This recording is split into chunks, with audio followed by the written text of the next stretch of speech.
G'day guys and welcome to Cinebounce, where today we will be talking about the rookies, the all-important rookies. We got a whole team of them to show you today. Stay tuned.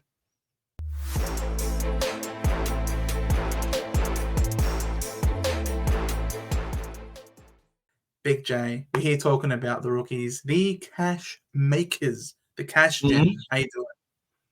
I'm doing good, mate. It's always an interesting thing. These rookies, they can make or break your team, and no one really wants to end up with dud ones. If you don't do that preseason talk, if you don't look through all those things, watch the Centre Bounce. We're going to talk about all the good rookies, the ones you should pick, and the ones you shouldn't. So that's what this video is about. Make sure you hit that notification bell and subscribe, guys, to not miss any of our videos. But without further ado, let's get right into it. We are looking in price order at the defenders. Now, we couldn't fit everybody in there, but these are the ones that are probably the most relevant in our estimation. Starting with O'Sullivan over there at the Cats. Their first pick in the draft. Leadership all over him. He is sensational. They were very happy to take him. It's happy to slide back one spot to get him. And he is training with the A team at the Cats. Take that as you will, but he is very, very talented and could feature early. Yeah, I think Radaglia leaving definitely opens a spot for him. And with the talk of Tom Stewart potentially going into the midfield, they've got space for a young interceptor to really make his mark. So he's definitely in my considerations for my team at the moment. Just preseason, wait to see what happens. Absolutely. Gibkiss, he is not an unfamiliar name for many people who, especially as Tigers fans, might know him. He has played already, but was unfortunately hit with injury, which is why we've got him cheaper than how we started off. Yeah, it's pretty crazy. There's some talk at the moment that he is playing in the forward line, which could really help his scoring, because we know how Tom Lynch and their forward line's a bit dysfunctional. It is wait and see, but if a lot of people are talking about a player, that means that you should probably be thinking about them too. 100%. Toby Pink, you guys picked him up from the state leagues, right? Yep. So he was basically the best player in the SANFL. Started off as Sydney. So started off there, didn't play a game, came over to North Melbourne in 2020 to play in our VFL side. Obviously, COVID hit, life went to shit, VFL stopped. So he went back home to South Australia, has been dominating there, playing key back interceptor, looks to be doing exactly the same thing at North Melbourne. So he should play every week barring injury, and that's why he's on the list. 100%. Virgil, by reports, this guy is training to play off half-back, and I think will be playing very, very... It's obviously not set in stone at the moment. We're still very early in January, but from reports, it appears that he is likely to be playing to feature early in the West Coast side, which is why he's here on field. Yeah, I think so as well. So there's a spot for him with Hearn leaving. I don't think Witherden is really going to dominate and take that spot. So, a younger player coming in, they obviously need to build the team from the ground up, and it could be fantastic pickup. 100%. Zach Reed is one who has been very injury prone for us with his developing, growing body. He is very highly rated. We absolutely love him to bits at the Bombers, and we can't wait to see him play. I think if he can continue to prove his fitness, I reckon Brad Scott's going to play him very early on, which is why I've got him here.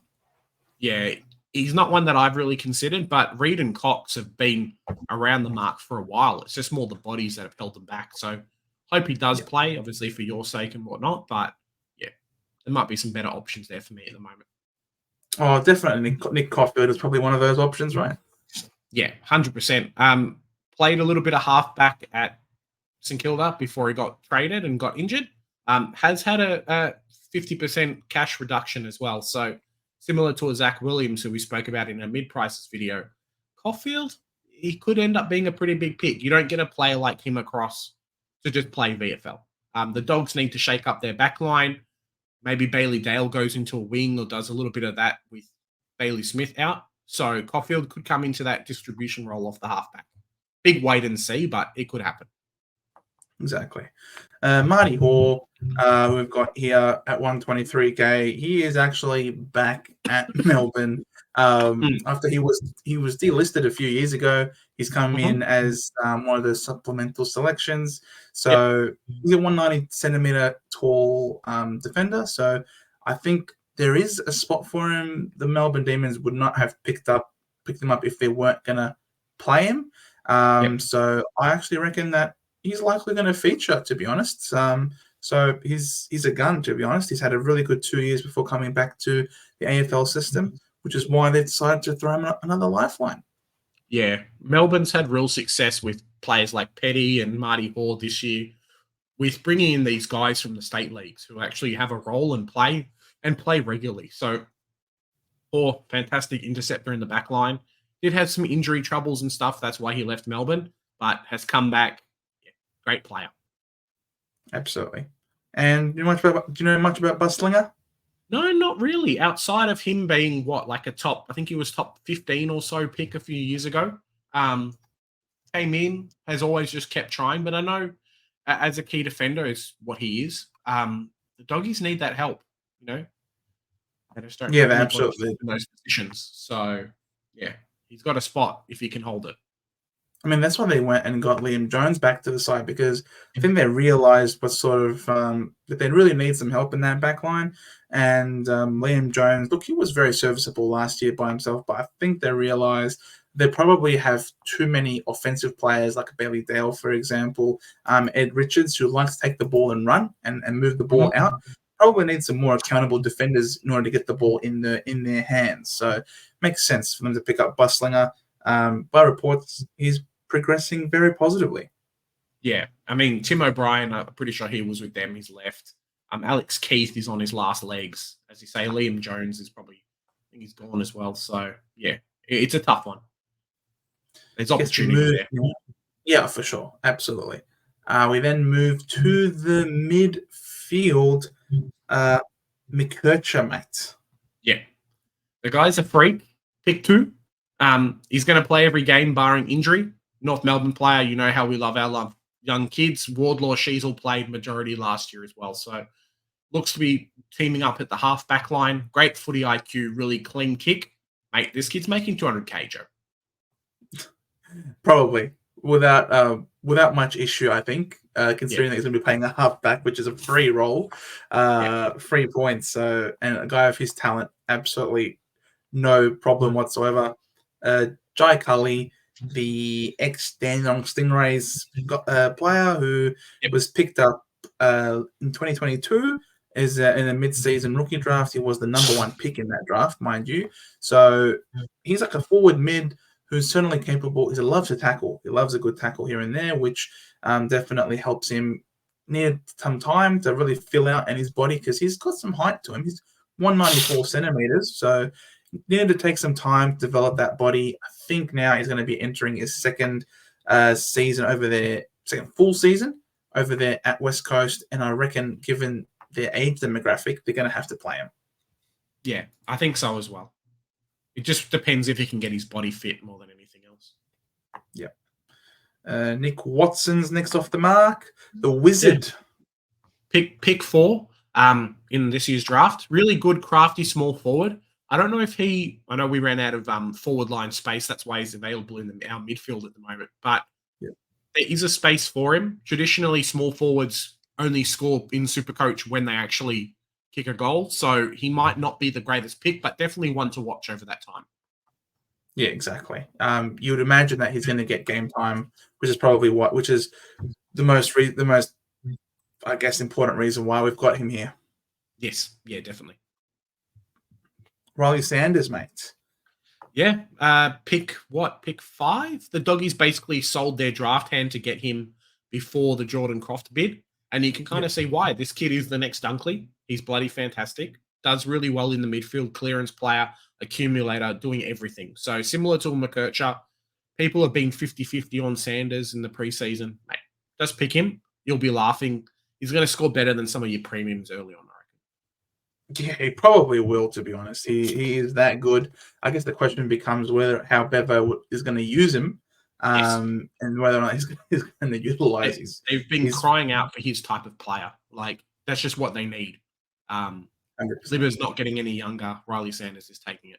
It's even better with Bailey Absolutely. Smith being injured. Like, it's just more time. Yeah. Caleb Windsor over here, been drafted by the Melbourne Demons. They've had their eyes on him for quite some time, and I think many people very early on sort of knew that they were going to pick him up. He is definitely an outside type of player.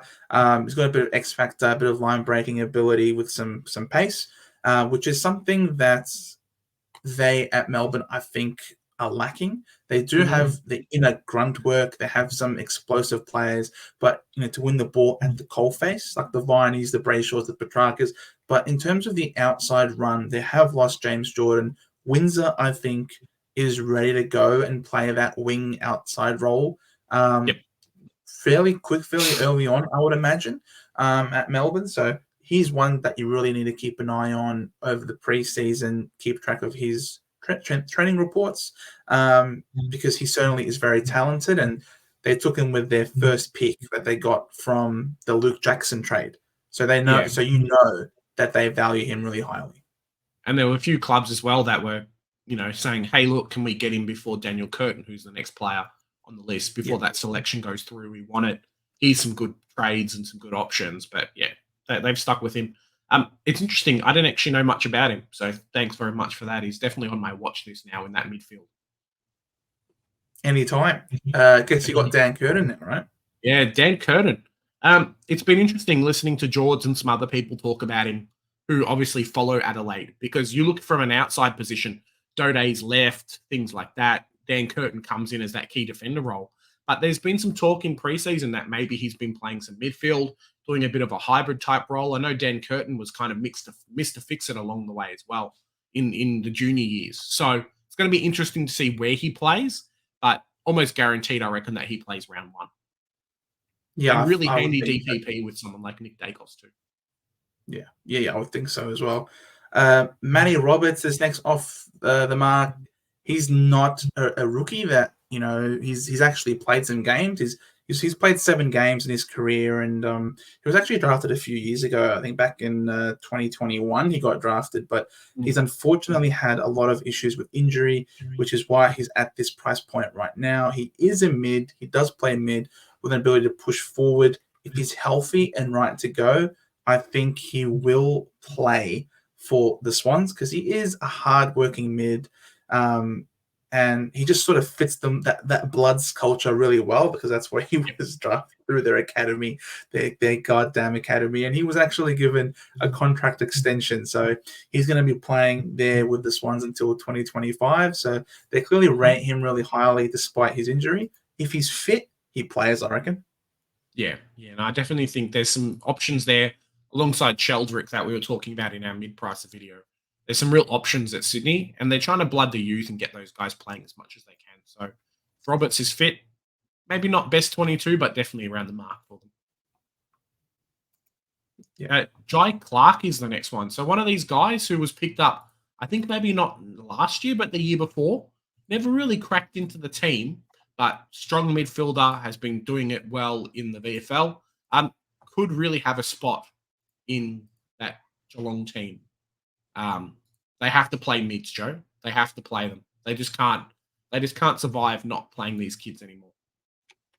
Agreed. And Tanner Bruin is one of those players. But I'm not going to talk about Tanner Bruin after what happened last year. Stuff it. No.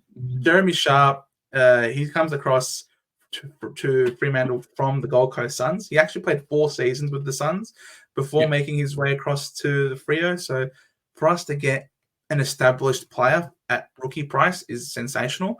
And I think he should be probably on everybody's bench. He has got that wonderful buy. He is likely to play every week. You don't recruit someone who's been playing for 4 years elsewhere to come and just have them play in the waffle. I think he's going to play, and from reports, he's doing really well in the preseason and is likely to feature, I think, in round 1. Yeah, I think so as well. Carroll is also one that we've read online that is training down really well at Carlton. really highly talented. This could be Carroll. This could have been Binns. They have some really good young talent as well that haven't been able to break into that side. Understandably so. That midfield is absolutely stacked. So he might not be one that you do have on your bench, him or a Binns, considering just how tight for space that midfield is. They're going to probably need an injury or two in order to break in. Yeah. And there's other options around that mark. Similar with Di Mattia. Doing really well, bit of a hype train. You know how Collingwood loves their, hype cult figures at the club. So he's definitely one there with the hair. Wait and see with him, but there's not that many 117K options from what we've seen so far. So could be one of those for you. 100%. We then move to the forward line. Harley Reid, number one pick.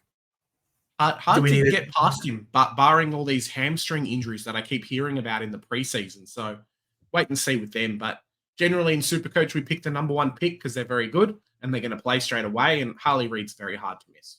It's interesting kind of looking at some of these names, Joe. Like we've got some established players that have changed clubs in these in our look at rookies picks. Who's this guy? I know, right?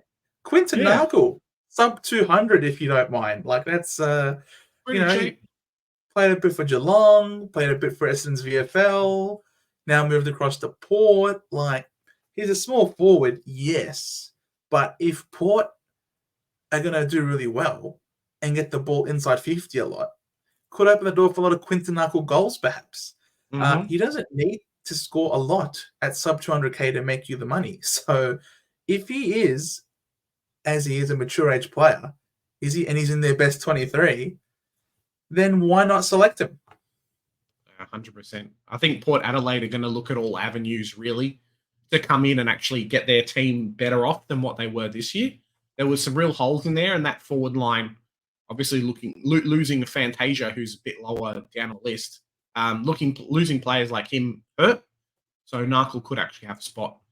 Jed Walters up on the list. So it's fantastic that we get round zero because we get to see players like him play, but also get to assess kind of how he goes in that key forward position at their club, because he could be a real cool.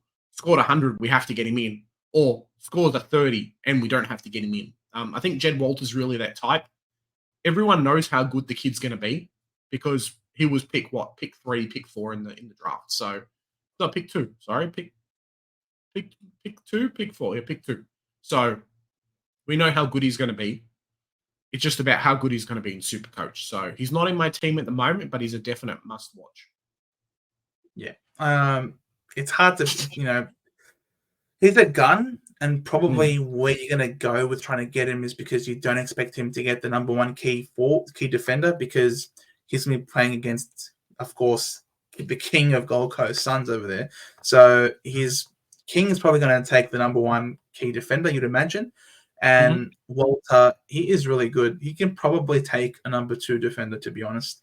It's pretty getting that free look at him against Richmond is going to be really impressive.